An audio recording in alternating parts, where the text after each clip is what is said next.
à tous. Vous m'entendez? Ok, super. Alors, maintenant, bienvenue à ce 4e cours de géographie politique. On va maintenant rentrer dans la, entre guillemets, dans la deuxième moitié du cours à partir d'aujourd'hui et terminer aujourd'hui l'ensemble des questions qu'on avait sur les frontières qu'on a commencé la semaine dernière. On aura quelques vidéos aussi encore aujourd'hui qui vont venir illustrer. Et pas de texte pour aujourd'hui, parce que finalement, les textes que vous avez eus pour la semaine passée et la vidéo d'1 heure que je vous avais donnée sont suffisantes que pour venir compléter ce que je vais vous dire aujourd'hui. Il y a déjà des textes que j'ai ajoutés. Il y a un micro ouvert quelque part. Monsieur De Fromont, je vois. Et ça s'est recoupé. Ok, tout va bien. Donc, il y a déjà les textes pour la semaine prochaine. Je remettrai quelques textes aussi pour la suite. Mais donc, pas d'inquiétude, s'il n'y en avait pas pour aujourd'hui, c'est normal. Parce que finalement, le cours de la semaine passée et celui d'aujourd'hui sont un peu deux parties d'un même bloc. J'ai aussi mis sur les fichiers en ligne sur Teams la petite note concernant l'examen. Je ne sais pas si vous en avez pris connaissance, si vous avez eu l'occasion de le faire.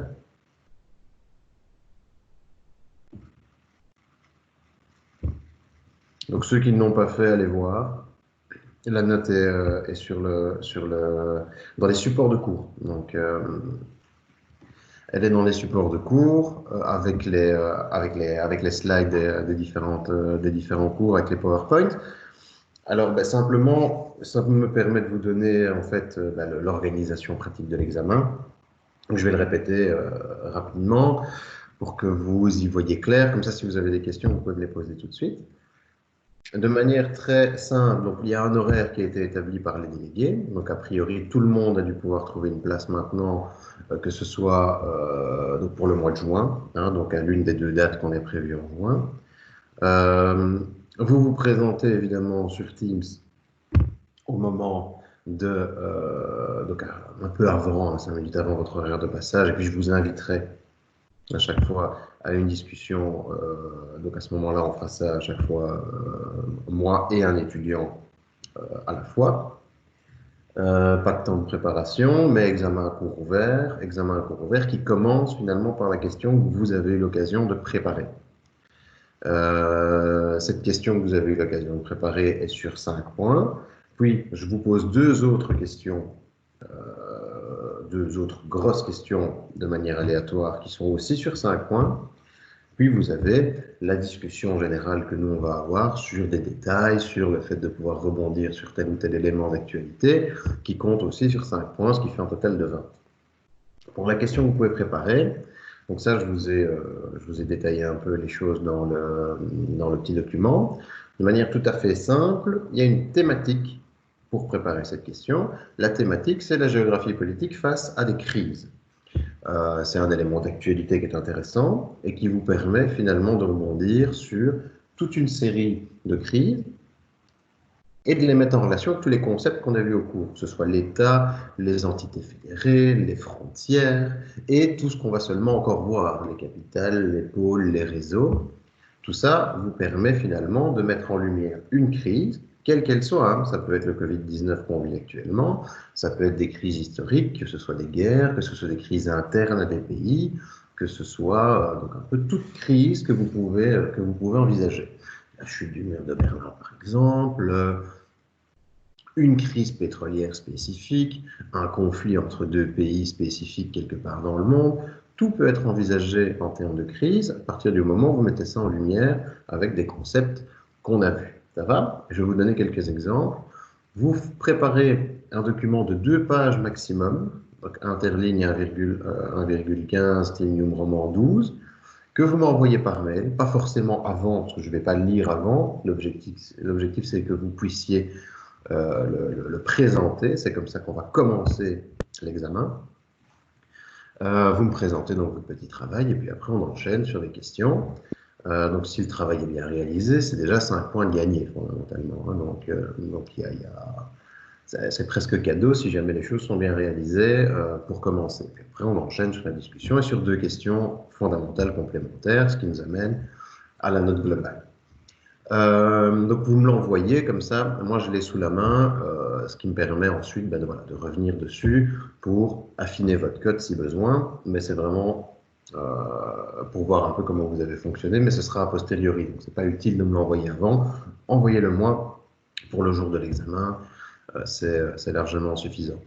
Qu'est-ce que j'entends par crise? Qu'est-ce que j'entends par mettre en lumière avec des éléments qu'on a vus? Je vous ai pris plusieurs exemples ici qui ont trait à finalement la crise du Covid-19. Premier exemple, dans le cadre de la crise, le président américain suspend sa contribution américaine à l'Organisation mondiale de la santé. Pourquoi? Parce qu'il estime que l'OMS est trop pro-chinois. Là, il y a déjà toute une série d'éléments qui sont des éléments qu'on a vus. Premièrement, il y a l'OMS.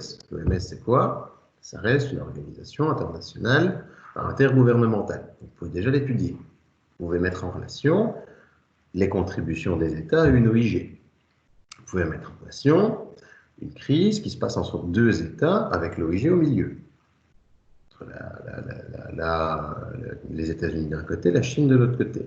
Donc là, on est vraiment sur de la géopolitique pure. On a une crise qui se passe entre deux États, un qui estime que l'un ment, l'autre qui estime que, en fait, pas du tout.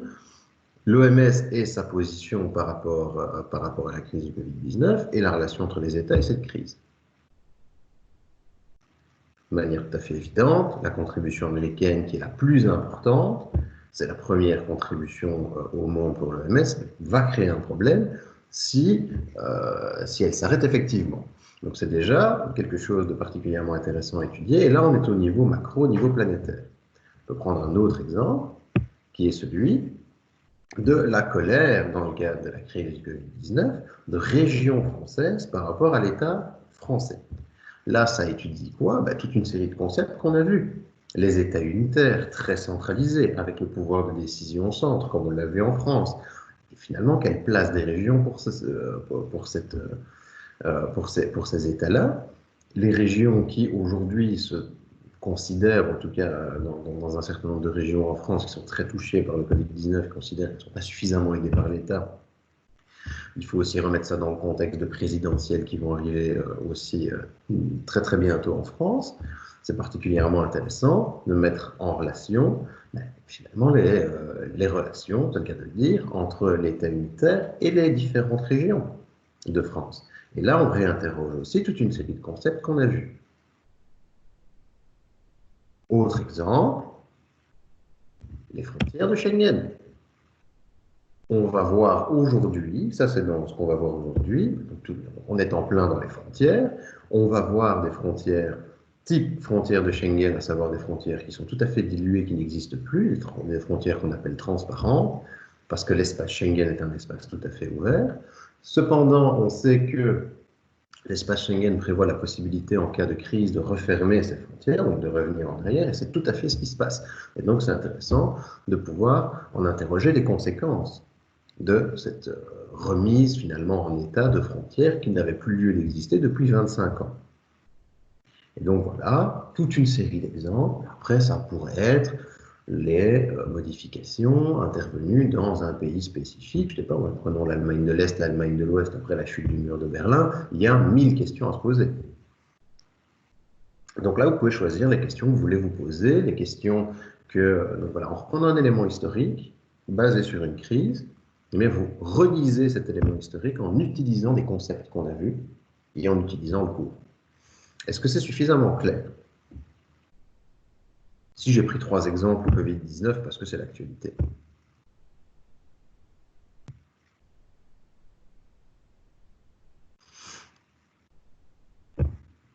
Mais rien qu'avec le Covid, vous pouvez trouver 50 exemples.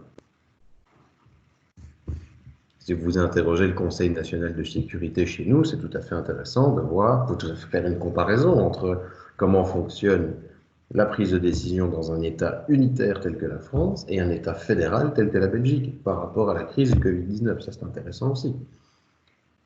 Et vous pouvez mettre ça en relation en disant, tiens, est-ce que ça a l'air de fonctionner mieux là ou là? Mais en étayant évidemment ce que vous me dites. Ça peut être intéressant. Quand on regarde la conférence du Conseil de sécurité d'hier, Vous pouvez évidemment, si jamais vous n'êtes pas sûr, toujours me demander mon avis par mail sur le thème que vous souhaitez choisir. Et là, je validerai ou je ne validerai pas votre thème. Mais uniquement sur le thème. Après, je vous laisse travailler, évidemment, parce que je ne vais pas corriger votre question d'examen avant l'examen. Mais sur la thématique, pour être sûr que vous êtes dans le bon, si vous avez un doute, il ne faut pas hésiter à m'envoyer un mail pour que je valide la thématique sans problème.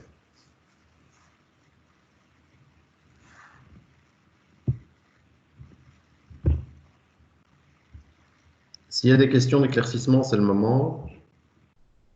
C'est important, c'est que ce soit bien clair pour vous ce que j'attends de vous sur cette première question.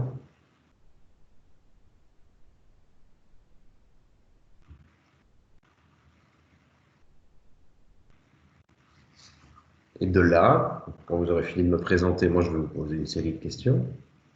Il n'y a pas de nombre d'éléments de cours. Hein. Ce qui m'intéresse, c'est vraiment que vous montriez que vous êtes capable de mettre, en tout cas de décoder des phénomènes d'actualité, des phénomènes réels avec des éléments qu'on a vus. Mais il n'y a pas de nombre spécifique. Si j'estime que vous n'avez utilisé qu'un ou deux concepts et que je trouve ça un peu léger, je vais revenir vous poser quelques questions pour voir si vous maîtrisez, quoi. C'est une base qui nous permet après d'entamer une discussion, et après cette discussion, il y aura d'autres questions. C'est ça, vous prenez un élément historique relatif à une crise. Hein. Donc, la thématique, c'est les crises. Donc, ou historique ou d'actualité. Des crises, il y en a 650 pour l'instant, hein, qui se passent en même temps. Donc, à vous de voir, c'est le plus intéressant. Parce que si c'est pour aller réétudier le mur de la chute du mur de Berlin, il va falloir être inventif et réussir à montrer des choses que je ne connais pas. Si vous prenez les crises d'actualité, la voie est plus libre, je veux dire, parce qu'il y a eu moins d'études de fait. C'est des choses qu'on connaît moins. Et donc là, ça montre peut-être encore plus votre capacité à aller analyser les choses avec des concepts biocours, mais vous pouvez tout à fait prendre des angles différents en utilisant les concepts biocours pour voir des anciennes crises plus historiques. Dire, en termes de crise, on voit ce qu'il faut. Et c'est au niveau mondial, hein, donc je ne vous limite à aucun espace géographique, donc vous pouvez vraiment laisser libre cours à votre imagination. On est que je ne dise pas de bêtises, le 25 avril, donc vous avez largement le temps d'y penser. D'ici au 2 juin, vous avez 7 semaines pour réfléchir à un travail de 2 pages.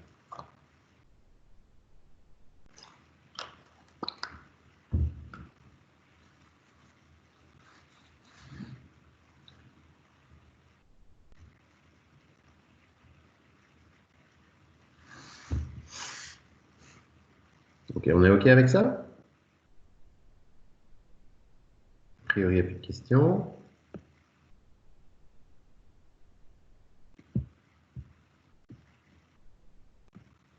Bon, mais c'est parfait, si c'est clair pour tout le monde. Et donc, voilà, donc sur base de cette question-là, on discute un peu. Je vais vous poser quelques questions complémentaires pour voir si vous maîtrisez.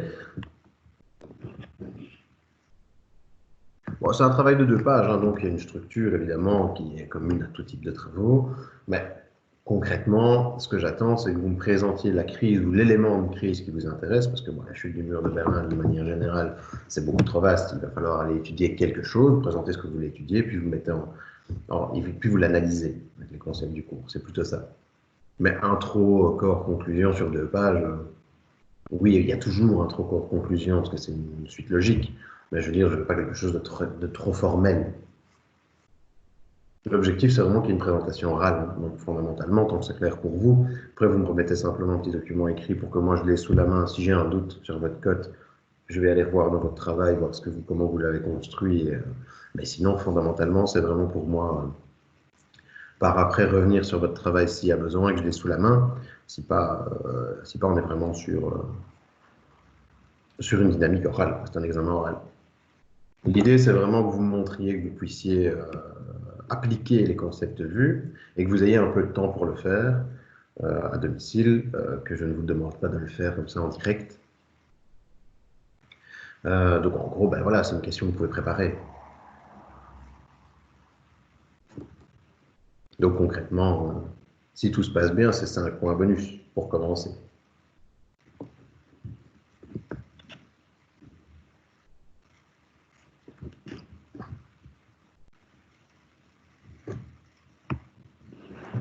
L'examen est à cours ouvert, hein, bah oui. Hein.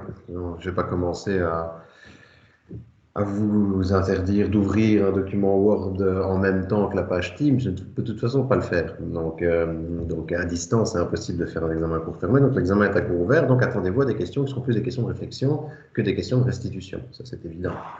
Je ne vais pas vous demander une définition. Ça n'a pas de sens. Si vous l'avez sous les yeux,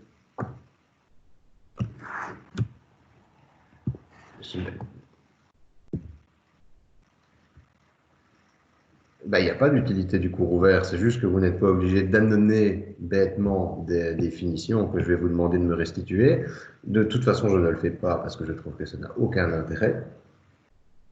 L'examen est à cours ouvert, ça veut dire que vous pouvez disposer de votre cours, c'est-à-dire que je ne vais certainement pas vous demander de m'annoncer des définitions. C'est-à-dire qu'il faut pouvoir avoir intégré la matière. Qu'est-ce que je vais évaluer, moi? C'est comment est-ce que vous utilisez les concepts? Est-ce que vous les avez compris? Et comment est-ce que vous pouvez fondamentalement jongler avec ces concepts-là pour m'expliquer toute série de choses? Et donc, on est vraiment plus dans la question de réflexion. La première question, qui est une question d'application à l'actualité, c'est typiquement une question de réflexion. Qu'est-ce que vous pensez de ceci? Que pourrait-on dire de cela, de tel élément? Si on prend, voilà, je peux voyager un peu dans toute la matière. Ce n'est pas un gros syllabus, enfin, je veux dire, fondamentalement, quand vous regardez les slides et quand vous regardez ce que je vous donne, par cours, je dois vous donner à peu près une quinzaine ou une vingtaine de pages à 4 dans la discussion. Tout ça est évidemment complété par des vidéos, par des lectures, et donc tout ça fait partie de la matière d'examen. Donc on peut se balader partout. Ce que vous devez retenir, évidemment, ce qui doit être connu, maîtrisé, c'est le concept qu'on voit au cours. Ce que je vous donne à l'oral et les slides qui vont avec, les lectures, les vidéos, tout ça, ce sont des éléments qui viennent compléter votre réflexion, qui viennent éclairer d'une manière ou d'une autre ce que j'essaye de vous dire. J'ai rajouté évidemment beaucoup de vidéos, parce qu'il n'y en a pas tant normalement en cours, mais ça permet d'éclairer quand même, parce qu'un cours à distance, je veux dire, c'est la première fois un peu pour tout le monde. Donc ce que je veux faire, c'est être sûr que la matière soit comprise. Donc j'essaie de vous montrer finalement d'autres manières de la donner ou d'autres manières de voir les choses pour que tout ça converge et que la matière soit fixée, quoi. Mais sinon, non, une utilité au cours ouvert, il n'y en a pas tellement. Un examen à cours ouvert, c'est généralement quand on ne peut pas faire autrement.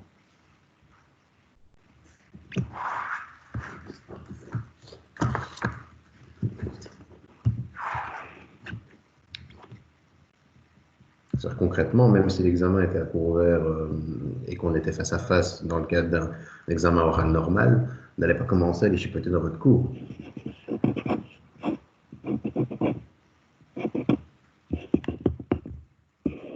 L'examen à cours ouvert a plus d'utilité, c'est un examen de droit, par exemple, et que vous pouvez aller avec votre code. Là, si vous avez un doute, vous pouvez aller chercher dedans. Et si c'est un examen écrit. Examen à distance, oui, vous vous connectez sur Teams. Hein. Parce que moi, hier, j'ai regardé le Conseil national de sécurité. J'ai pas eu l'impression qu'ils nous donnaient l'autorisation de faire des examens. Enfin, j'ai pas eu l'impression de.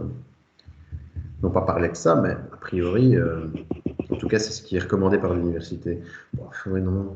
Il y a des résumés qui sortent aujourd'hui, ça commence à se clarifier un peu, mais c'était beaucoup d'infos en tout cas. Mais donc non, de toute façon, l'université recommande qu'on puisse le faire à distance si c'est possible. Et ici, dans notre cas, en tout cas, c'est tout à fait possible. Donc vous vous connectez sur Teams quelques minutes avant l'heure à laquelle vous devez vous présenter, en fonction de l'horaire établi par les délégués. Et puis, je vous invite à la discussion et on commence comme ça. Ce sera plus facile.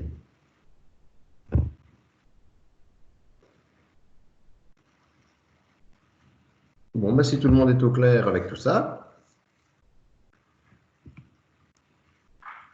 je vous propose de reprendre là où on s'était arrêté.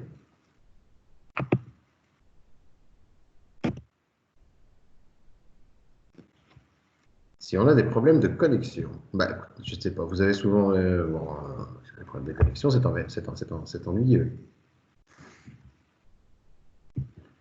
Si vous avez des problèmes de connexion, vous ne savez pas me joindre. Bonne question. Oui, d'office 0. Hein. À mon avis, on va faire ça. Hein. C'est comme si vous n'étiez pas venu à l'examen. Hein.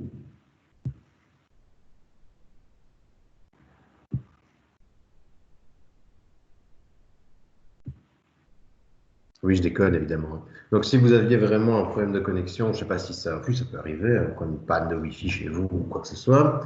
À ce moment-là, si... Oui, voilà, vous pouvez toujours le faire avec votre smartphone en 4G. Ça, c'est une chose. Je vais de toute façon vous laisser, c'est mon numéro de GSM, si il devait y avoir un problème de connexion quelconque. À ce moment-là, il y a deux possibilités, effectivement. Soit vous le faites en 4G avec votre smartphone, soit vous contactez directement l'université et vous allez, je crois qu'il y a moyen de le faire en salle informatique pour avoir une connexion Internet, quoi.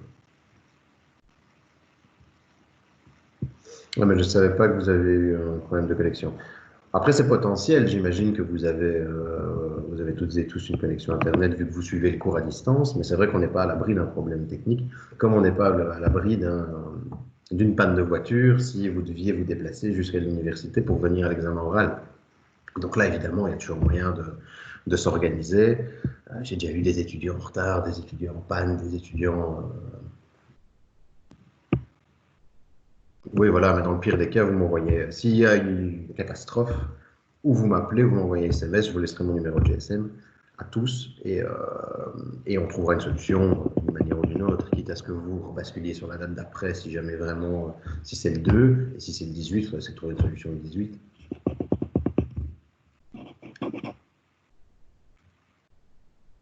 Mais donc voilà, a priori, c'est pas la norme, donc ça ne devrait pas être une catastrophe générale, mais c'est vrai que ça peut arriver, effectivement. Donc, prévoyez quand même d'avoir peut-être Teams sur votre téléphone en cas de problème. Comme ça, vous avez toujours une possibilité de le faire en 4G. Ça ne durera jamais que 20 minutes. Donc, et puis si. Un coup de fil, c'est pareil, oui et non. L'idée, c'est de se voir quand même, hein. Donc, après, ça peut être en visio WhatsApp, en visio Messenger, peu importe.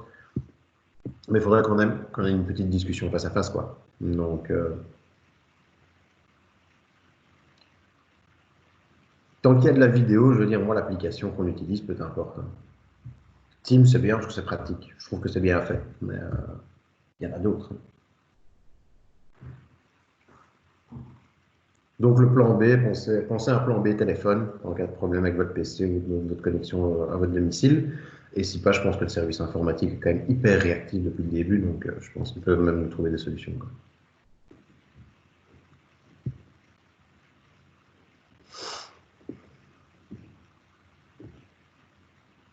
Ok, ben donc on reprend. On reprend là où on s'était arrêté, à savoir, ben donc, pour rappel, on était vraiment dans la dynamique, on avait fini toute la dynamique concernant les États, les entités infranationales, les entités supranationales, les organisations intergouvernementales, ce genre de choses. On avait attaqué les lignes politiques, à savoir les frontières, dans un premier temps, et on s'était d'abord intéressé aux frontières terrestres, et on avait terminé le cours sur la fonction des frontières. Rappelez-vous, la dernière fonction qu'on avait envisagée, c'était la fonction militaire, avec la fonction administrative et la fonction politique. On arrive maintenant à la typologie des frontières. Ben, en géographie politique, d'une manière générale, vous l'avez remarqué, on aime bien faire des typologies. Donc c'est important ça, de les avoir en tête pour l'examen, parce que ça vous permet finalement d'organiser votre pensée.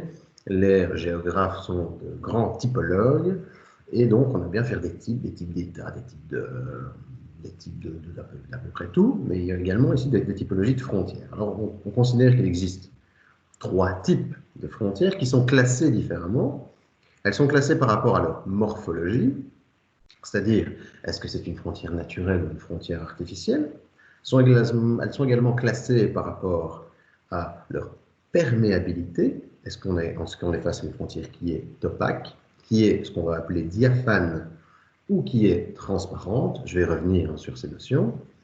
Et puis, par rapport à ce qu'on appelle la classification génétique de la frontière, à savoir, est-ce que c'est une frontière qui a été définie par rapport aux populations ou par rapport à un mode de détermination spécifique? Ça aussi, je vais y revenir. Donc ça, ce sont les 3 typologies des frontières que l'on va étudier. La première typologie à laquelle on s'intéresse, c'est par rapport donc à la morphologie.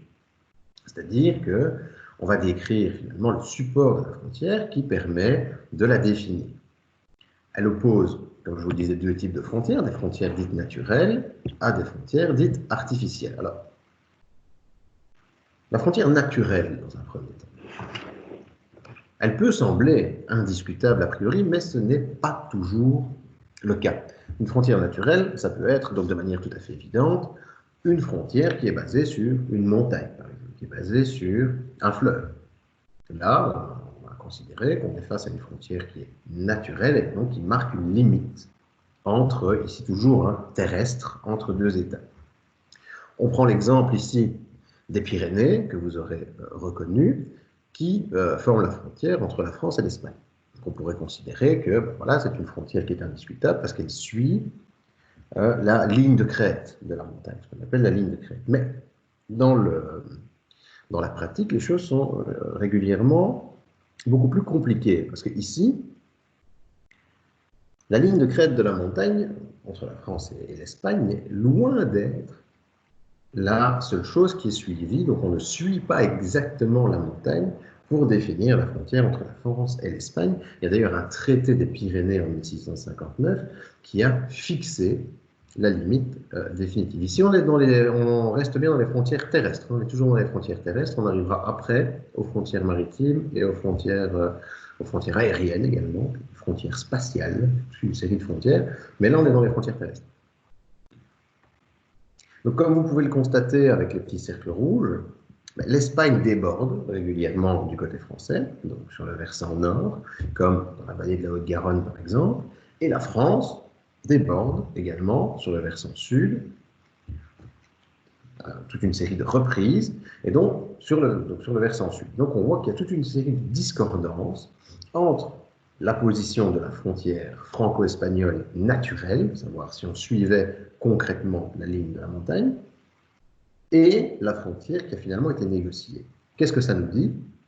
Ça nous dit que même dans le cadre d'une frontière naturelle, il y a évidemment une influence politique absolument déterminante et des négociations qui sont à l'œuvre entre les États que pour fixer finalement une frontière, même une frontière qui a, à un moment donné, une base naturelle.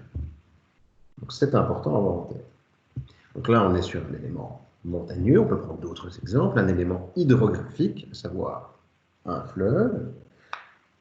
Là aussi, le fleuve pourrait apparaître comme un élément indiscutable, mais tout va dépendre d'où on place la frontière sur ce fleuve.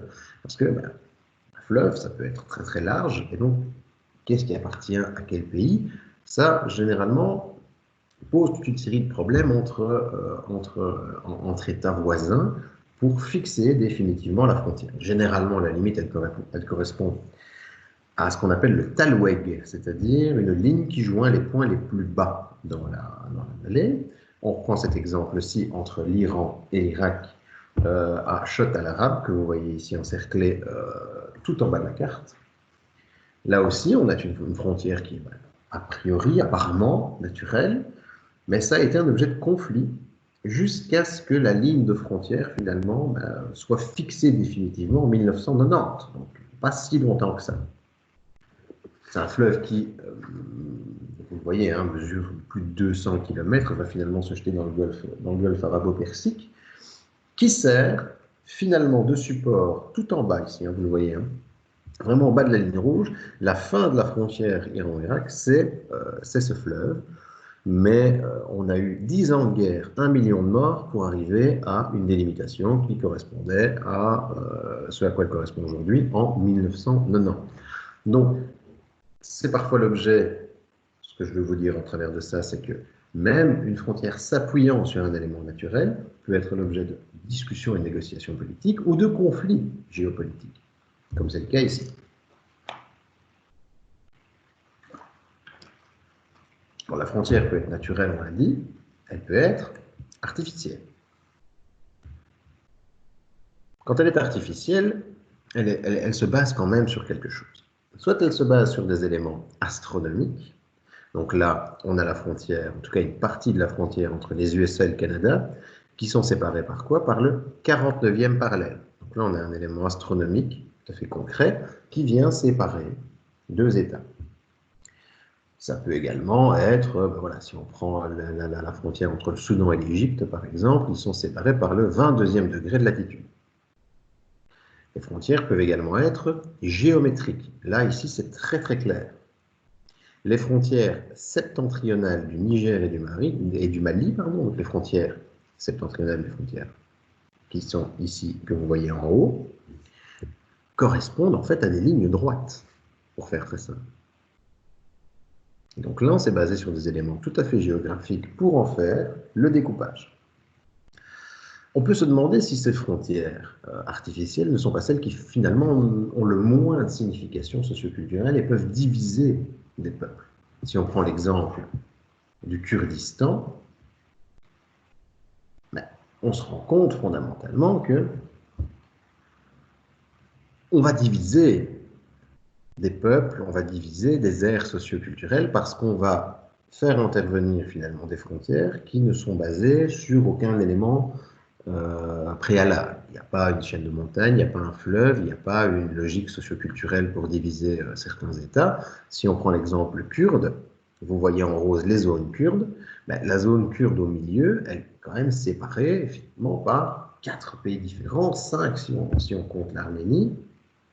On a là toute une série de dynamiques qui peuvent mener à des divisions de groupes socioculturels et donc à induire des mouvements séparatistes ou rattachistes. Quand on voit donc le territoire du Kurdistan, on compte quand même plus de 500 000 Kurdes d'une manière générale. Il y a quand même une question à se poser. Et donc, est-ce que ces frontières artificielles ne sont pas problématiques? Est-ce que ça peut faire l'objet d'un travail à l'examen? Donc non, la frontière ne varie pas avec le temps, c'est pour ça qu'on la fixe au talweg, donc le point le plus bas de les points le plus bas de la vallée. En général, c'est comme ça qu'on fait. On va considérer le sous-sol et pas l'eau, si vous voulez, pour le fleuve, avec le lit mouvant, parce qu'effectivement, hein. Mais ça, on va le voir un peu plus en détail aussi quand on va voir les frontières maritimes. Mais pour le fleuve, voilà, retenez que, généralement, on choisit le talweg pour fixer la limite. Même quand il y a une guerre, après on en revient à ça, parce que c'est l'élément le plus concret. Donc ici, par exemple, des frontières artificielles et des conflits qui auraient pu éclater, notamment au Kurdistan, pourraient être tout à fait un travail, un élément d'analyse intéressant dans le cadre de l'examen.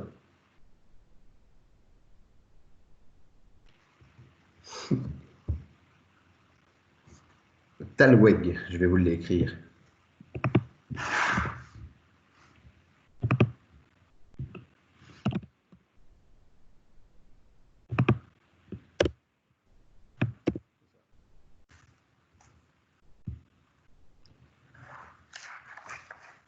Alors, voilà pour la différence entre frontières naturelles et artificielles. Vous voyez, frontière naturelle ne veut pas dire frontière évidente, parce que discussion politique, parce qu'éventuellement conflit politique. Et frontière artificielle peut générer une série de problèmes. Parce que parfois fixées de manière tout à fait arbitraire sans prendre en compte des limites socioculturelles.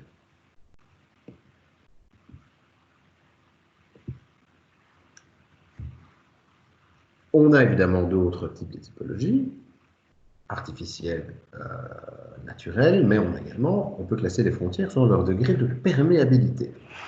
Alors, comment est-ce qu'on mesure le degré de perméabilité d'une frontière? On le mesure en comptant le nombre de points de passage pour 100 km. C'est un indicateur de tendance, mais ce n'est pas quelque chose de fixe. Mais mettons que ça permet de classer les frontières en fonction de leur perméabilité. Il y a 3 degrés de perméabilité, je vous l'ai dit, opaque, diaphane ou transparente. Les frontières opaques, il y en a très peu. Ici, l'exemple que vous aurez évidemment reconnu, c'est la frontière entre la Corée du Nord et la Corée du Sud. Là, on est vraiment sur une frontière opaque, avec une zone démilitarisée des deux côtés. Donc là, on a vraiment pris toutes les précautions utiles. L'objectif étant d'empêcher purement et simplement le passage de tout type de flux, que ce soit des personnes, que ce soit des ressources, que ce soit tout ce qu'on veut. L'objectif, c'est vraiment d'empêcher le passage du nord vers le sud, du sud vers le nord. Il faut quand même garder en tête qu'une frontière opaque totale n'existe pas. On peut toujours faire passer des flux, des emails, Internet, des ondes, du téléphone. Tout ça va toujours réussir à traverser la frontière, même si on peut mettre une série de choses en place pour bloquer ces signaux. Il y aura toujours moyen de faire passer à minima de l'information entre les deux parties de la frontière. Donc une frontière opaque totale n'existe pas, mais on peut en tout cas opacifier au maximum la frontière, comme c'est le cas ici. Pour les frontières diaphanes, on parle à ce moment-là d'un flux qui est contrôlé. On va distinguer le contrôle des personnes de celui des marchandises. C'est le cas de la plupart des frontières. Si on prend la frontière entre les États-Unis et le Canada, par exemple, là, il y a des points de contrôle. Si on prend la frontière entre la France et la Grande-Bretagne, il y a des points de contrôle. D'accord ? Quand vous allez aux États-Unis, quand vous allez en Angleterre, même en Eurostar, vous devez présenter votre passeport, en tout cas votre carte d'identité. Il y a un point de contrôle pour les marchandises et pour les personnes. Italie, Suisse également. Dès que vous êtes arrêté quelque part, on considère que c'est une frontière où il y a un contrôle. Et puis il y a des frontières transparentes, à savoir l'espace Schengen.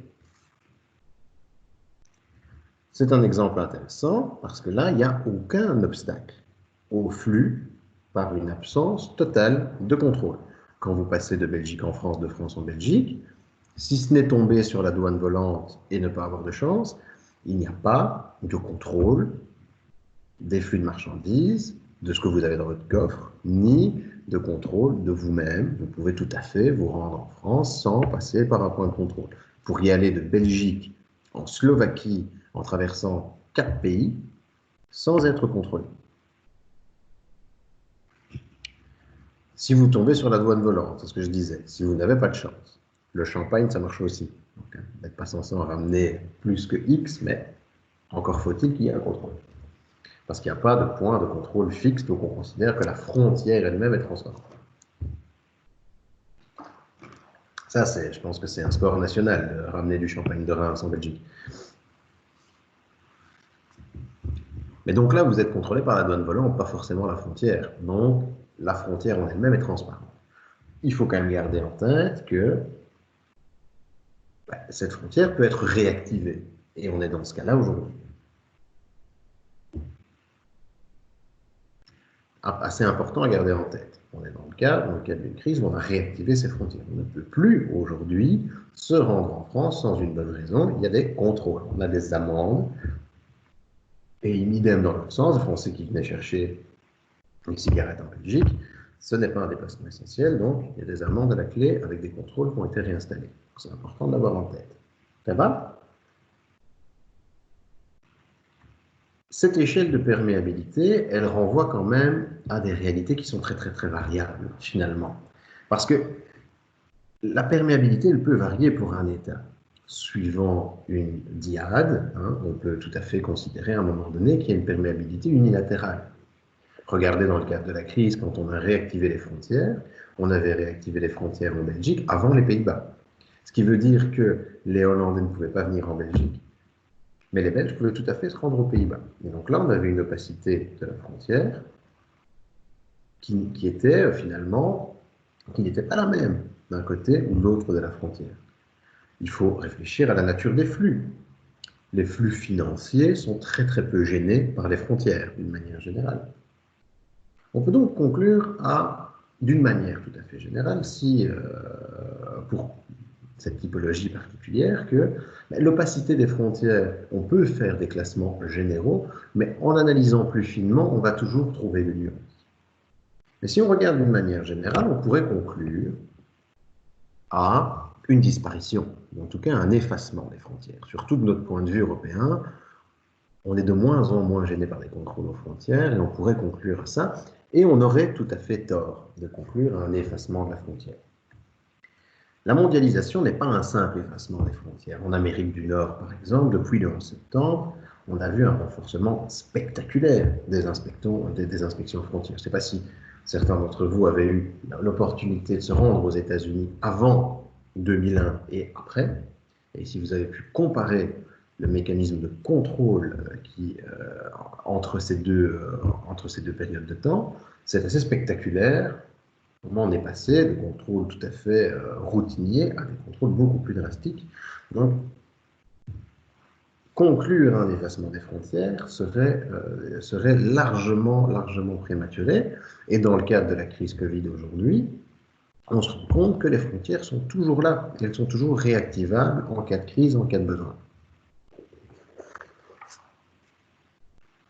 Les États-Unis, notamment, ont mis en place toute une série de choses, que ce soit vis-à-vis de l'extérieur, mais aussi avec leurs voisins. On le voit avec le Mexique, je ne vais pas revenir là-dessus, mais on le voit aussi avec le Canada, où il y a toute une série de points de passage intelligents, ce qu'on appelle le Smart Border, qui a été mis en place pour contrôler le passage des flux, notamment des flux de marchandises avec le Canada, sans trop ralentir finalement la circulation. En fait, les camions sont scannés quand ils passent la frontière avec les États-Unis, et ça permet finalement de contrôler le contenu des camions. Ça va très très vite, mais les États-Unis finalement l'ont imposé au Mexique et au Canada, ce contrôle aux frontières.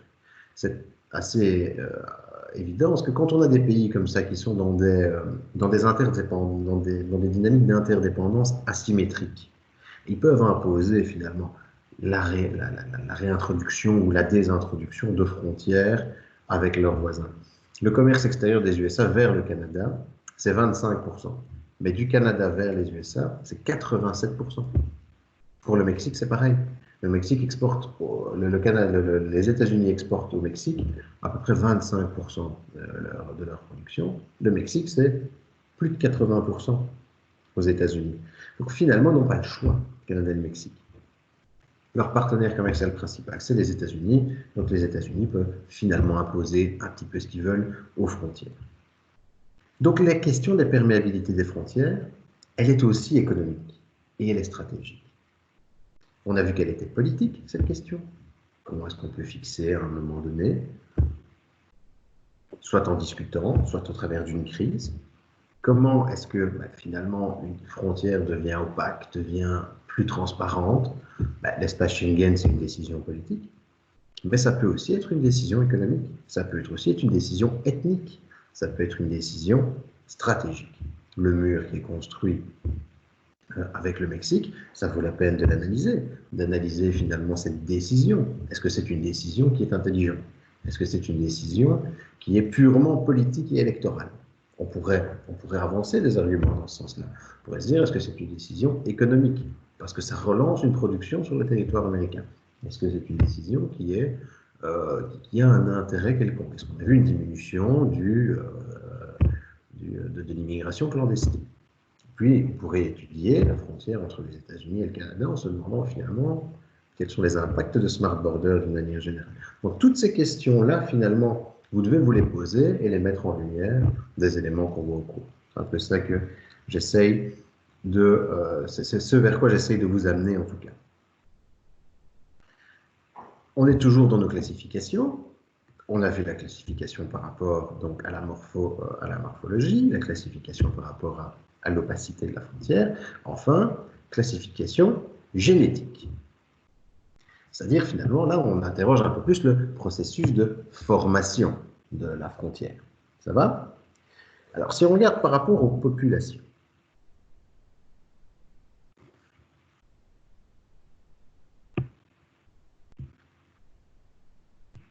on pourrait aller chercher même d'autres concepts, effectivement. Alors, à ce moment-là, on est plus dans de l'ontologie, de l'épistémologie, mais ça peut éclairer utilement les concepts du cours, donc il faut toujours revenir dessus. Mais après, le courant d'analyse que vous choisissez, tant que vous me le justifiez, moi, ça ne me pose pas de difficulté.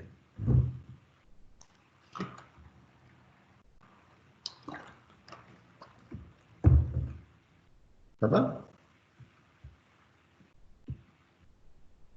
Oui, je vois bien. Donc, effectivement, ça peut être intéressant à mettre en lumière. Qu'est-ce qu'on disait, nous, ici? Oui, voilà. Il est tout comme ça, oui.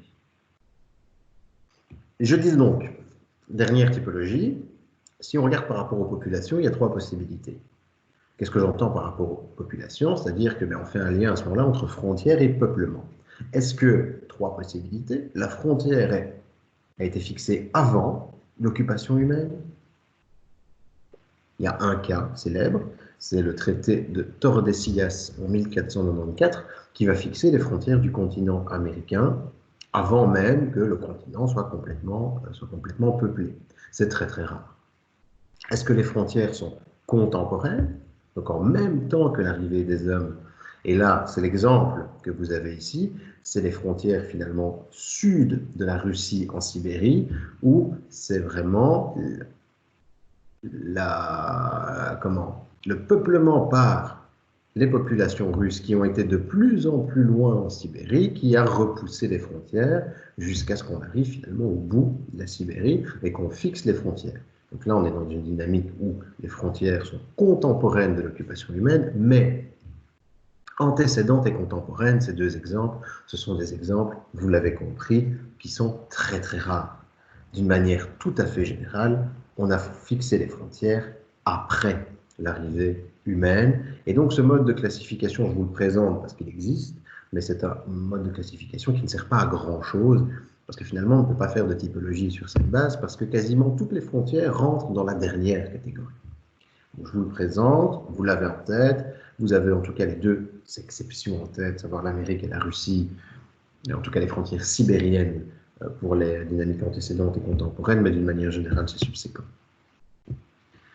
Par contre, ce qui va être intéressant, c'est par rapport au mode de détermination. Là, on a quelque chose d'intéressant, c'est-à-dire que, on l'a vu, les frontières, c'est souvent, voire toujours, la résultante d'un rapport de force. Soit un rapport de force diplomatique, soit un rapport de force armée. Il y a deux possibilités. Ces frontières peuvent être fixées de manière exogène, c'est-à-dire, on est toujours par rapport aux populations, mais quand je dis exogène, ça veut dire qu'elles sont imposées de l'extérieur sans consulter les populations locales. Elles peuvent également être endogènes. À ce moment-là, elles sont le fruit de rapports entre des populations locales. Les frontières exogènes qui ont été fixées sans consultation, fixées par exemple après une guerre, elles sont très nombreuses en Europe. La frontière franco-allemande, elle a été fixée en 1815, puis elle a été modifiée en 1871, puis en 19, en 40 et en 45, en suivant toujours les guerres. La frontière germano-polonaise, la frontière franco-belge, tout ça, ce sont des frontières qui ont été fixées après une guerre. Et si je vous donne un exemple, c'est la frontière entre l'Équateur et le Pérou. Le gouvernement équatorien, il a accepté de signer en 1942 le protocole de Rio, où on a reconnu une zone de 200 000 km comme appartenant au Pérou, qui occupait finalement plusieurs points depuis le 19e siècle dans la région de l'Amazonie. Statu quo jusqu'en 1936, où là une frontière est définie concrètement, avec un échange de territoire entre l'Équateur et le Pérou. En 1960, l'Équateur a affirmé quand même que cet accord était invalide parce qu'il avait été signé sous la contrainte et que des troupes étrangères occupaient son sol. Mais depuis, la frontière a toujours été fixée comme celle-là. Donc on voit là très clairement un exemple d'une frontière qui a été fixée, imposée par un protocole d'accord qui a été signé au niveau international. Donc on est clairement là dans le cadre d'une frontière qui est exogène, après des conflits armés, après une guerre. Encore une fois, d'autres exemples. La frontière franco-belge, elle a été fixée après une guerre également. La frontière franco-allemande, c'est un autre exemple. En Europe, on en a beaucoup de frontières exogènes fixées après une guerre. On a des exemples de frontières exogènes, donc imposées aussi aux populations locales, mais fixées pacifiquement. C'est-à-dire que là, le Congrès de Berlin, qui fixe les frontières de l'Afrique, c'est un exemple de frontière exogène, à savoir imposée aux populations locales, mais ici qui n'a pas donné lieu à des guerres entre les pays, qui a donné lieu à un congrès, avec des discussions. Le meilleur exemple, c'est clairement l'Afrique coloniale, voire post-coloniale. Ici, on est dans le cadre de l'Afrique coloniale. En 1913, vous voyez la division du continent.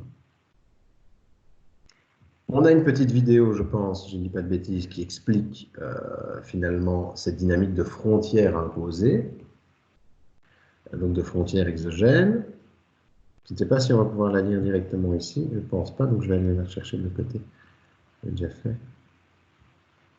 Je vais arrêter ça. Dum, dum, dum, dum, dum.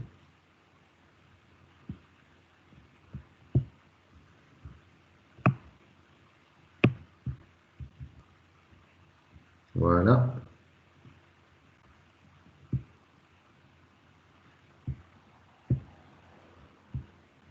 Vous avez dû certainement remarquer ces lignes droites sur la carte de l'Afrique.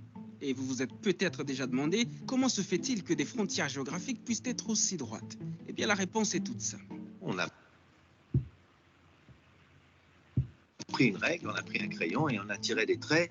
Ce sont des pays européens, l'Empire ottoman, des Américains et même des Russes qui n'avaient jamais mis les pieds en Afrique et qui traçaient tranquillement des lignes à des milliers de kilomètres de là et en l'absence des Africains. Si on ne leur a pas demandé leur avis pour les conquérir, ça on le sait, on ne leur a pas non plus ou rarement demandé leur avis pour tracer les limites. En gros, des peuples, pour servir leurs propres intérêts, ont décidé de l'avenir d'autres peuples, de leurs frontières et de leurs regroupements, sans tenir compte de leur réalité. Résultat des courses, des familles divisées, des conflits géopolitiques permanents, un système commercial chamboulé et par-dessus tout, une carte qui n'a pas été pensée pour leur développement.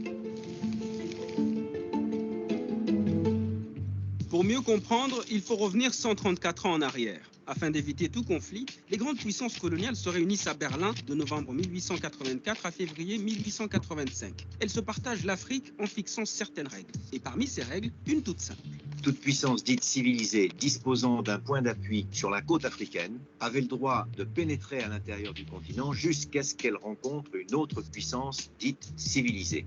Et lorsque dans leur conquête, les puissances signataires se rencontraient, eh bien elles se mettaient d'accord sur les limites de leur territoire. On prenait un point géodésique ici, un autre là, et on tirait un trait tout droit entre les deux.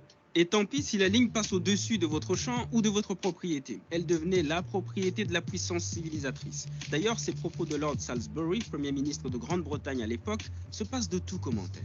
Nous avons entrepris de tracer des lignes sur des cartes où l'homme blanc n'avait jamais mis les pieds. Nous nous sommes distribués des montagnes, des rivières et des lacs, à peine gênés par ce petit obstacle que nous ne savions jamais exactement où se trouvaient ces montagnes, ces rivières et ces lacs. Et voilà comment on s'est retrouvé avec des territoires africains délimités en Europe à partir de cartes imprécises et parfois fausses. L'historien et cartographe français Bernard Lugan les appelle des découpages à la hache. Par exemple, une Gambie anglaise taillée dans les peuples Wolof et Manding accordés à la France, ou encore les évés coupés en deux tronçons entre le Ghana anglais et le Togo allemand. Si les territoires ont été découpés ainsi sans tenir compte des peuples qui y habitaient, c'est simplement parce que les frontières n'ont pas été tracées pour ces peuples-là, mais plutôt en fonction des intérêts géostratégiques et économiques des colonisateurs. Prenons le cas du Sahel-Sahara. Il y a eu, avant les indépendances, la fameuse organisation commune des régions sahariennes. C'est-à-dire que la France a imaginé inclure à l'intérieur d'une entité géographique bien précise, les Berbères naturellement au nord, mais les Touaregs, les Toubous et les Maures au sud. Ce qui aurait été plus logique, sauf qu'il y avait un petit problème. Lorsqu'on superposait cette carte avec celle des richesses naturelles, et notamment du pétrole, là on n'est plus en 1880, on est en 1950, on s'apercevait qu'à l'intérieur de cette jolie frontière, il y avait pratiquement toutes les ressources en pétrole et en gaz naturel. Pour couper court, le CRS ne fera pas long feu. Elle va disparaître le 10 juin 1960, au moment de l'indépendance des États riverains du Sahara. La vague des indépendances va également emporter l'AOF, Afrique occidentale française, et l'AEF, Afrique équatoriale française. Les grands ensembles disparaissent donc, mais pas leur système, mis en place pour gérer et exploiter les colonies. C'est-à-dire que ces découpages coloniaux ont bouleversé l'économie des empires sahélo-sahariens. Les échanges commerciaux transsahariens qui se faisaient entre Africains ont été tournés vers les littoraux et donc vers l'extérieur. Et au moment des indépendances, dans les années 60, les Français, par exemple, ont simplement découpé en plusieurs morceaux leur grand territoire. Mais les nouveaux États indépendants issus de cette balkanisation ont gardé le même système tourné vers l'exportation de leurs matières premières. C'est ce que l'historien Nicolas Bancel appelle une rupture dans la continuité. Et cela a compliqué les choses pour beaucoup de pays. On a enclavé des pays comme le Burkina Faso, le Mali, le Niger, le Tchad, pour ne citer qu'eux, et la Centrafrique. D'après le diplomate et géographe français Michel Fouché, 87% de la longueur des frontières politiques de l'Afrique, soit 70 000 km sur un total d'environ 80 000 km, ont été directement hérités des partages coloniaux. Et qui dit État souverain, dit frontières, tarifs douaniers, nouveaux traités commerciaux et donc plus de barrières. Donc je crois que si on avait fait reposer le découpage colonial sur une volonté de développement économique, on aurait veillé pendant la colonisation à ce qu'il n'y ait pas ces barrières qui empêchent un développement économique harmonieux. En 1964, l'OUA, qui deviendra plus tard l'Union africaine, ne veut surtout pas ouvrir une boîte de Pandore en redessinant les cartes. Elle opte donc pour l'intangibilité des frontières. Traduction, les frontières sont mauvaises, mais on les garde comme elles sont. Au début, les nouveaux États africains semblent s'accorder sur le principe. Certains s'approprient même les frontières coloniales et s'identifient davantage comme Nigérians, Ghanéens ou Ivoiriens plutôt qu'Akan, un peuple qu'on retrouve pourtant dans ces trois pays. On aurait pu, par exemple, décider de tracer un pays qui s'appellerait la Canite ou peu importe, je ne sais pas, à l'intérieur duquel les gens parleraient la même langue, un peu comme on l'a fait en Inde. Mais on ne l'a pas fait. Les frontières ainsi tracées ont divisé des groupes consanguins, les éloignant de leur territoire de rituels, de culture, de chasse et de pêche. Plus de 177 peuples ou groupes ethniques se sont trouvés éparpillés à travers plusieurs États. S'ensuivent des conflits, des contestations de frontières aux aspirations indépendantistes. L'auteur Robert Waters en dénombre une trentaine. Prenons par exemple les Touaregs dans le Sahel. Il aurait été tout à fait loisible aux autorités de l'époque, notamment lorsqu'ils ont fait la première grande république du Mali, de tracer pour les Touaregs, par exemple, pour eux, ce qu'ils revendiquaient, la fameuse Azawad. Mais cela aurait-il empêché pour autant les conflits actuels et les divers mouvements armés? Pas si sûr, car plusieurs autres facteurs complexes entrent en jeu. Christian Bouquet cite notamment les politiques des présidents qui se sont succédés, l'échec de la transition démographique, le réchauffement de la planète ou encore les ajustements structurels. Même l'ONU constate un échec de développement généralisé des pays africains. In each case, it is about exclusion. It is about, root causes where you have young people that have no hope, where governance structures are not working. Plus de 50 ans après la décolonisation politique, l'heure est peut-être venue de décoloniser aussi les frontières. 2, 3. Le 7 juillet 2019, les pays membres de l'Union africaine ont lancé à Niamey la ZLEC, la zone de libre-échange continentale africaine, ce qui fera de l'Afrique le plus grand espace commercial au monde, selon le président nigérien. Un marché de 1,2 milliard de consommateurs actuellement, et ça sera 1,7 milliard de consommateurs en 2030, ça sera 2,5 milliards de consommateurs en 2050. Un vieux rêve qui se réalise. À défaut de redessiner les frontières politiques, l'UA veut ainsi faire d'ici 2063 ce qu'aurait peut-être dû faire son ancêtre l'EUA en 1964, c'est-à-dire faire sauter les frontières économiques. Une année à peine, le nombre de signatures est passé à 52. Et avec la signature du Bénin et du Nigeria, nous sommes à 54 sur 55. Donc la presque totalité des membres de notre union.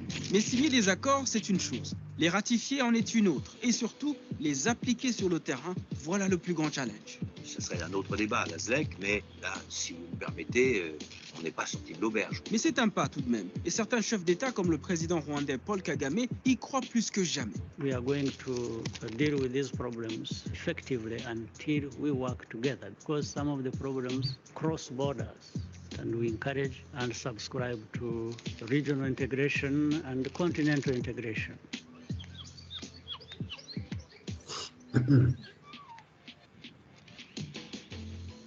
Et vous, une Afrique sans frontières économiques, vous y croyez?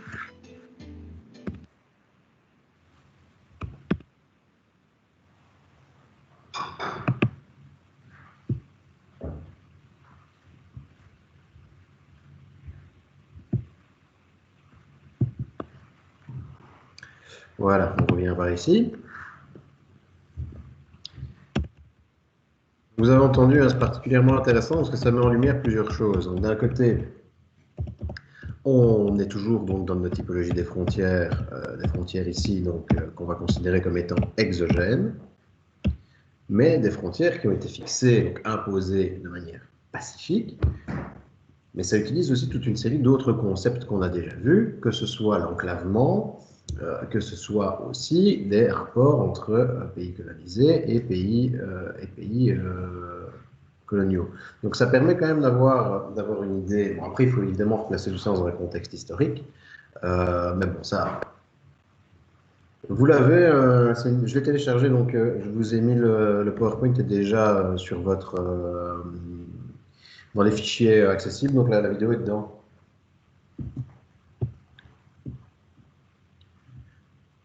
Et donc ça permet quand même de se rendre compte finalement de donc les frontières imposées de manière exogène à des pays spécifiques, mais donc là sans guerre évidemment entre les pays, ce qui n'est pas le cas de la frontière Équateur-Pérou qu'on a vue, où là il y avait une guerre. Ici il n'y a pas de guerre, il y a simplement une conférence qui fixe des frontières de manière exogène et qui les impose à des populations.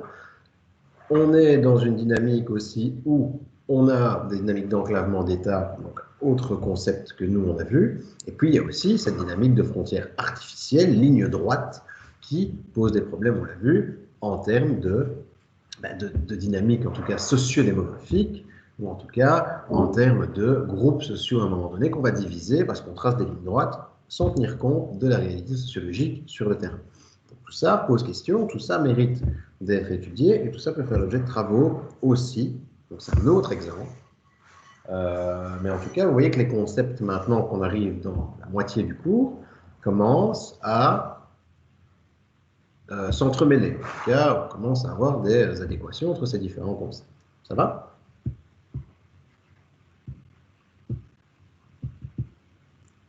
Alors, frontières exogènes, ça on a vu. Maintenant, il y a les frontières endogènes, fixées par les peuples eux-mêmes.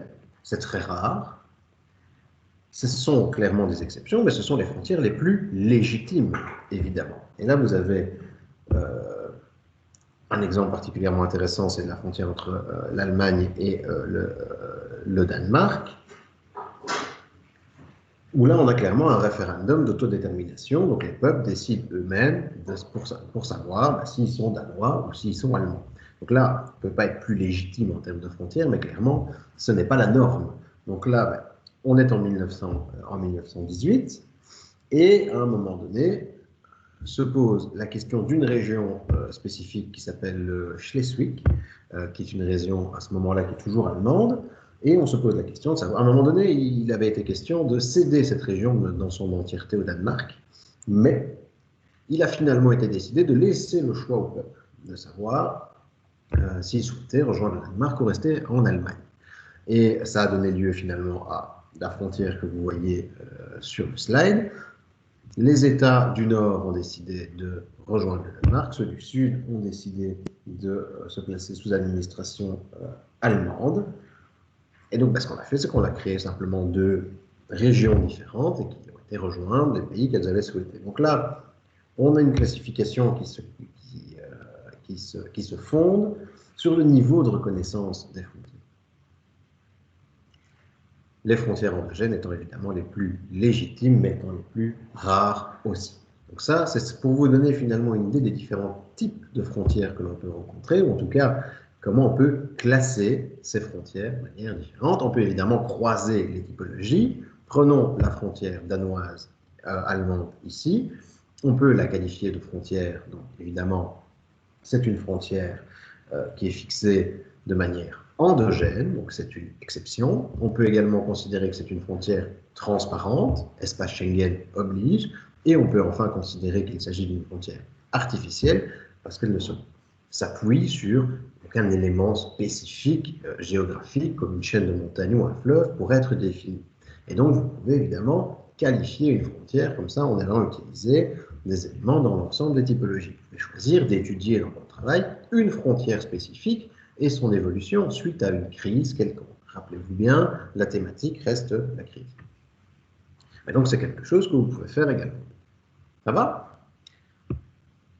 Les frontières, on peut les classifier, mais les frontières sont également régulièrement contestées.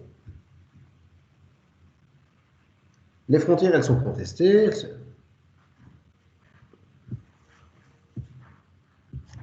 La Crimée, il y a quand même une bonne petite intervention militaire là-dedans, hein.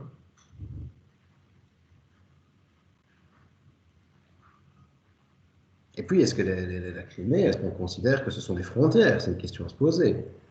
À partir du moment où il n'y a pas de reconnaissance internationale, alors oui, on peut considérer que c'est un territoire. À ce moment-là, on doit aller. Ah oui, il y a des pro-russes, bien sûr, mais comme au Kurdistan, il y a des pro-kurdes qui veulent un État kurde, ce qui ne veut pas dire qu'ils l'ont. Donc là, on est plutôt sur des territoires fantasmés, des territoires, et là, on en revient finalement aux frontières, donc au tout début du cours sur les frontières de la semaine dernière, on est un peu dans la même dynamique que les Bretons, avec des frontières qui sont plus symboliques.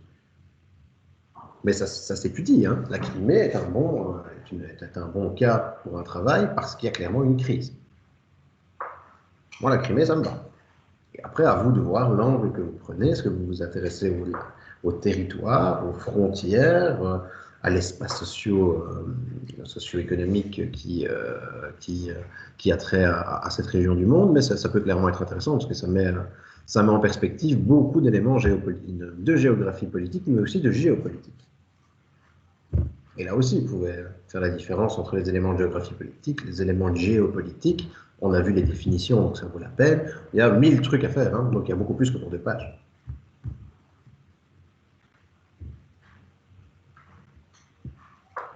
Je ne connais pas bien le cas du Cachemire, donc je ne sais pas vous répondre, mais sur base de quelques éléments, je pourrais vous dire si c'est une bonne idée ou pas.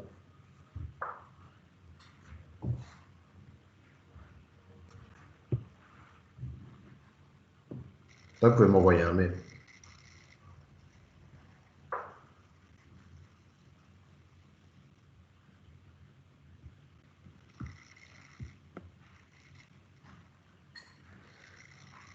Contestation, donc.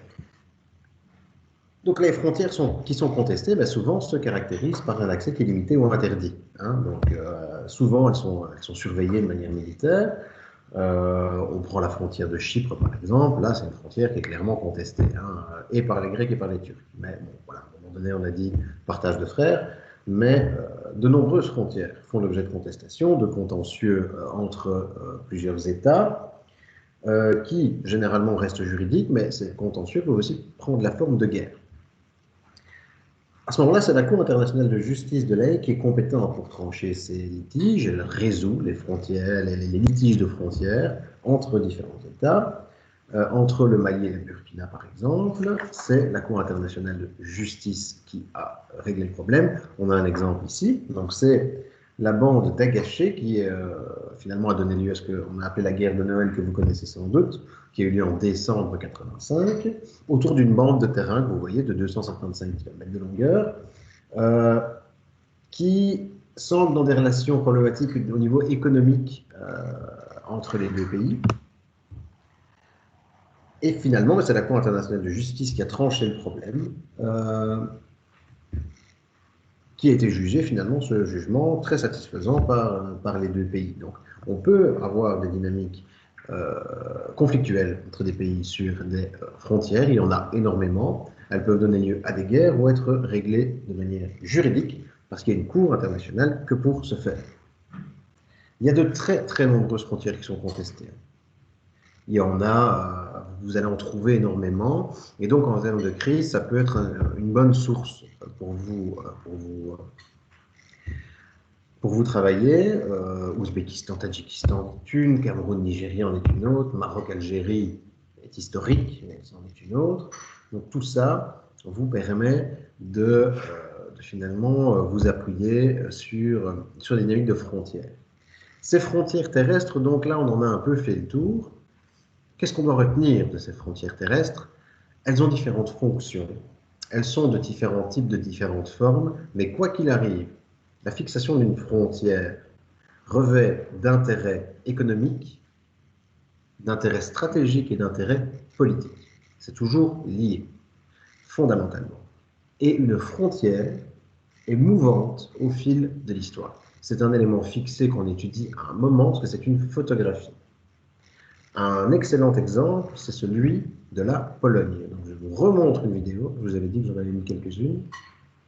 Je vais ressortir de là et retourner de l'autre côté.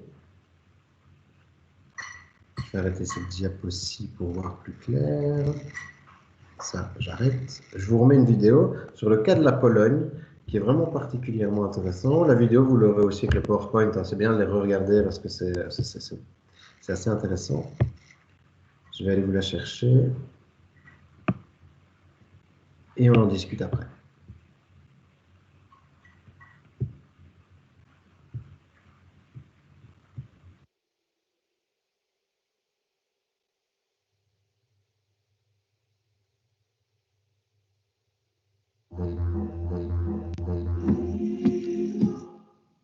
Bonsoir. Connaissez-vous un pays qui a purement et simplement disparu des cartes de l'Europe pendant près de 120 ans? La réponse, c'est la Pologne.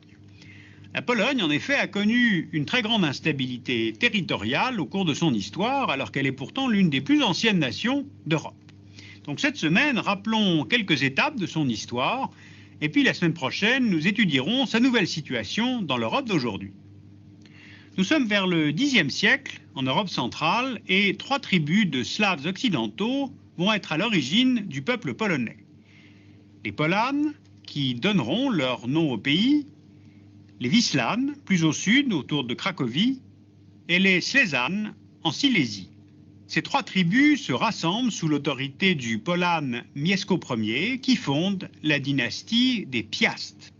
Cherchant à échapper à la tutelle germanique, Mieszko Ier se convertit au catholicisme en 966 et place ainsi la Pologne sous la protection de l'Église de Rome. C'est là une première protection. Ensuite, c'est son fils Boleslas qui devient le premier roi de Pologne en 1025 et lance une politique de conquête pour agrandir le territoire et donc renforcer cette protection. L'idée, c'est de fonder un royaume solide. Cette enveloppe territoriale est très proche des frontières actuelles. Retenez-la parce qu'on va y revenir tout à l'heure. L'union avec la Lituanie est aussi une étape à retenir. Elle est née en 1386 d'un mariage entre l'héritière de Pologne, Edwige, et le grand-duc de Lituanie, Jagiello. Elle va durer près de 4 siècles et permet au pays de devenir une vraie puissance catholique dans l'Est de l'Europe. Ainsi, elle devient capable de lutter contre les chevaliers teutoniques qui, depuis le XIIIe siècle, étendent leur territoire vers le nord et vers l'Est. Or, la victoire des Polonais et des Lituaniens à Tannenberg en 1410 marque un coup d'arrêt à cette expansion germanique. 50 ans plus tard, la paix perpétuelle de Torun, signée entre les Polonais et les chevaliers teutoniques, inverse le rapport des forces. L'État polono-lituanien contrôle la Pomérélie et Gdansk, et la Prusse orientale devient vassale du roi de Pologne. Sous l'Union, au XVIe siècle, la Pologne est à son apogée. Elle fait 4 fois sa superficie actuelle, elle va de la Baltique au Dniepr et jusqu'à la Russie actuelle. En 1561, elle annexe la Livonie et l'Estonie, et ces annexions vont lui donner des accès sur la Baltique, ce qui lui permet précisément de développer son commerce. Ce développement du commerce s'accompagne d'un rayonnement culturel dont on mesure bien l'importance par celui de l'université de Cracovie ou bien du grand astronome révolutionnaire Copernic, sans doute le meilleur représentant du siècle d'or de la Pologne. Or, c'est justement ce territoire devenu immense qui va engendrer une période de déclin. La monarchie élective, affaiblie, suscite des convoitises chez les voisins de la Pologne qui vont provoquer, à la fin du XVIIIe siècle, ce qu'on a appelé les partages de la Pologne, c'est-à-dire la disparition pure et simple du pays, littéralement mangé par la Russie, la Prusse et l'Autriche. Vous voyez sur la carte, la Prusse récupère les territoires de l'ouest polonais, Pomérélie, Grande-Pologne, Mazovie. La Russie, l'est du pays, la Biélorussie, la Lituanie et la Courlande. Et l'Autriche, le sud du pays, avec la Galicie et la petite Pologne. En 23 ans, exactement entre 1772 et 1795, la Pologne disparaît de la carte de l'Europe. Le traité du 26 janvier 1797 entre les 3 puissances proclame la dissolution de la Pologne. Sur le traité, il est mentionné en latin « finis Polonae », la fin de la Pologne, et même l'interdiction de mentionner son nom. Chaque partie de son territoire est soumise à une administration étrangère. L'Autriche sera la plus libérale. La Prusse mènera principalement une politique de germanisation. Et la Russie sera la plus répressive. On trouve là d'ailleurs l'une des origines de l'antagonisme profond qui existe entre Polonais et Russes. Alors la Première Guerre mondiale marque un tournant, c'est-à-dire la réapparition du pays sur les cartes de l'Europe. Lors du traité de Versailles, c'est l'un des 14 points de Wilson et il prévoit la création d'une Pologne indépendante avec accès à la mer.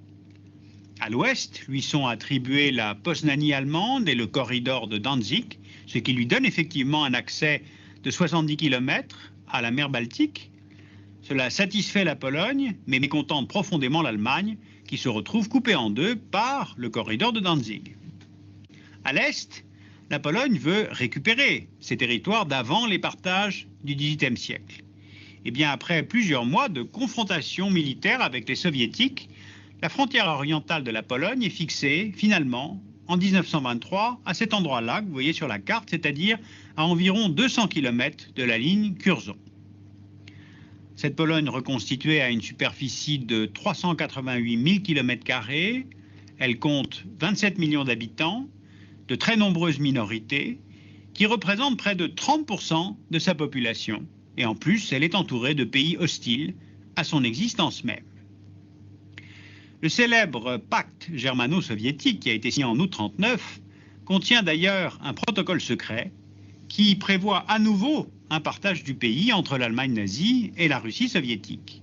C'est exactement ce qui se passe après l'invasion de la Pologne par l'armée allemande, la nouvelle frontière entre les deux États étant fixée sur la rivière Bug.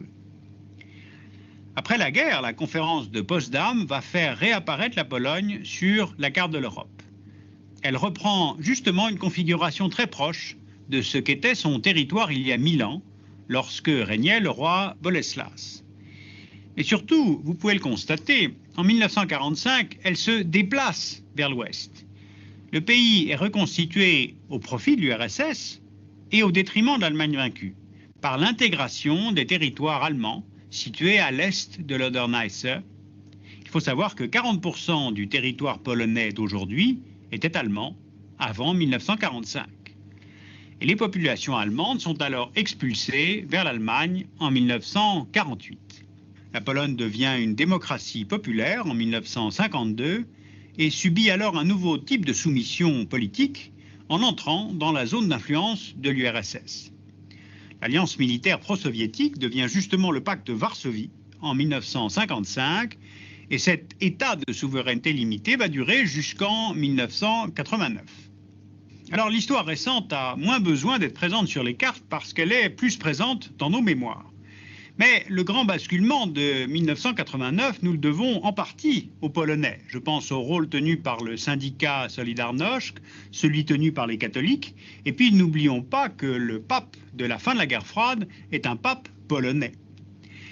La nation polonaise s'est forgée par le catholicisme, mais surtout en luttant contre ses deux voisins, russes et allemands, et elle en garde aujourd'hui encore un fort ressentiment, ceci dit peut-être plus encore vis-à-vis du voisin de l'Est que de son voisin de l'Ouest. Eh bien, la semaine prochaine, nous regarderons l'économie et puis l'actuelle redistribution des cartes dans l'Europe centrale, où la Pologne joue un rôle tout à fait central entre l'Allemagne, la France, l'Union européenne et l'OTAN.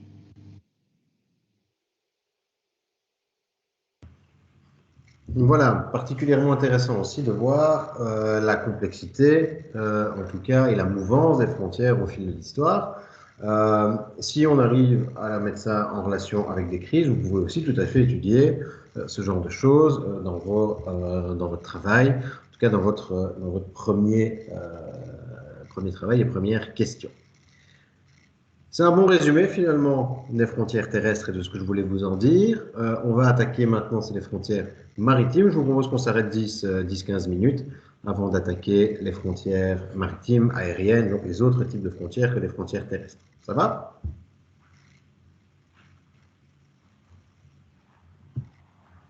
Allez, à tout de suite.